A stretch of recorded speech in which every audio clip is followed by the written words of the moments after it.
वटपौर्णिमा होऊन गेल्यानंतर वटवृक्षाच्या शेकडो फांद्या गटारात जातात, पण हीच हानी टाळण्यासाठी ग्रीन अम्ब्रेला पुढे आली आहे। पाहूया काय करते ही संस्था।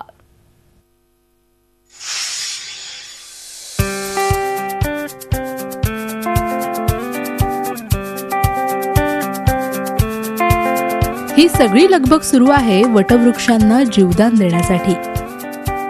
वटपौर्णिमेला वडाला फेऱ्या घालून महिलांनी त्यांचं व्रत पूर्ण केलं, पण त्यासाठी वडाची फांदी तोडून आणली।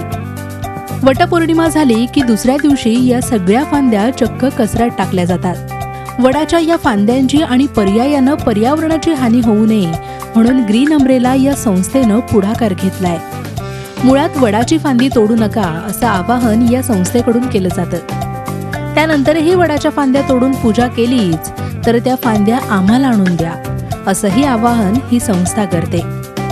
मुंबईतल्या महिलांना वड मिळणं अवघड झालेलं आहे, पण त्या त्यांची पूजा करणं सोडत नाहीत। मग त्याचा शॉर्टकट म्हणजे काय तर ती वडाची फांदी घेऊन त्या घरी येतात आणि त्यामुळे ह्या वडाच्या फांदीसाठी मोठं त्याचा व्यवसाय झालेला आहे। आणि जे हे वडाच्या फांद्या विकणारे लोक आहेत ते वडाच्या झाडांची अत्यंत बेमानुषपणे त्यांची कत्तल करतात आणि त्या फांद्या घेऊन येतात आणि त्यातल्या बऱ्याचशा फांद्या तशाच पडून राहतात। तर ह्या उडलेल्या फांद्या किंवा लोकांना आम्ही आव्हान केलं, त्यातल्या काही लोकांनी आम्हाला आणून दिलेलं आहे, त्या फांद्यांचं पुनरोपण करून पुढच्या वर्षी आम्ही ह्या झाडं त्याची तयार करून ती वेगवेगळ्या ठिकाणी लावणार आहोत। वटपौर्णिमेच्या दुसऱ्या दिवशी रस्त्याच्या कडेला आणि कचऱ्यात पडलेल्या फांद्या या संस्थेचे स्वयंसेवक गोळा करतात। त्या फांद्या विक्रोळीतल्या संस्थेच्या नर्सरीत आणल्या जातात। यंदा अनेक वृक्षप्रेमींनी या संस्थेच्या उपक्रमाला हातभार लावला आणि आपापल्या परिसरातल्या वडाच्या फांद्या ग्रीन अम्ब्रेलाकडे नेऊन दिल्या।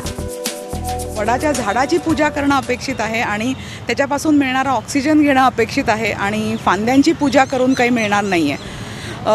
बरं, हे 4-5 वर्ष प्रथा झाल्यानंतर ह्याचं करायचं काय, म्हणजे खूपच वाईट वाटत होतं की ह्या फांद्या आता वाया जाणार असं। पण त्याच ह्याच्यात मी एक ग्रीन अम्ब्रेला संस्थेचं नाव ऐकलं आणि त्यांच्याकडून ऐकलं की ते या फांद्यांचं पुनर्रोपण करून त्याच्यापासून परत वडाची रोपं बनवणार आहेत। त्यामुळे माझ्या परीने मी माझ्या परिसरातून जेवढ्या जमतील तेवढ्या फांद्या आणून त्यांना आता दिलेल्या आहेत। सगळ्या बायका येऊन वडाच्या फांद्या त्या दिवशी तोडून त्याची पूजा करताना बघून खूप वाईट वाटलं। दुसऱ्या दिवशी मग आम्ही ठरवलं की आपण त्या सगळ्या फांद्या नंतर गोळा करू आणि त्याच वेळेला आम्हाला ग्रीन अम्ब्रेलातर्फे व्हॉट्सॲपवर मेसेज आला की आपण सगळ्या फांद्या गोळा करून त्याचं आपण रोपण करूया। मग आम्ही नाहूरला पूर्ण फेरफटका मारला। खूप ठिकाणी आम्हाला रस्त्यावर पडलेल्या वडाच्या फांद्या मिळाल्या, त्या आम्ही गोळा केल्या, त्या आम्ही आता इथे येऊन त्याचं परत पुनर्रोपण करत आहोत।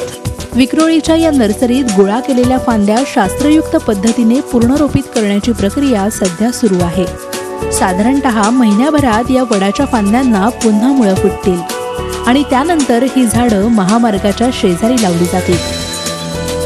महामार्गांचं रुंदीकरण होतं आहे, मोठ्या प्रमाणात वडाची झाडं तुटली जात आहेत। शहरांमध्येही वडाचं झाड लावलं जात नाही आहे, मोठ्या प्रमाणात विदेशी झाडं लावली जातात। तर असं हे परिपूर्ण झाड, त्याची लागवड व्हावी, जोपासना व्हावी, लोकांनी त्याच्या फांद्या तोडून त्याचं नुकसान करू नये आणि हे झाड जास्तीत जास्त लावलं जावं यासाठी आम्ही हा उपक्रम केलेला। महिन्याभरानं ही वडाची झाडं पुन्हा बहरतील, पण पुढच्या वर्षीच्या वटपौर्णिमेला ही झाडं परत खुडून पर्यावरणाची वाट लावू नका। पतीच्या दीर्घायुष्यासाठी वड तोडू नका। झाडं जगली तरच तुमच्या पतीसह सगळे जगतील हे लक्षात ठेवा। अमोल पेडणेकर सह bureau report, Zee media, Mumbai. Zee 24 तास रहा एक पाऊल पुढे।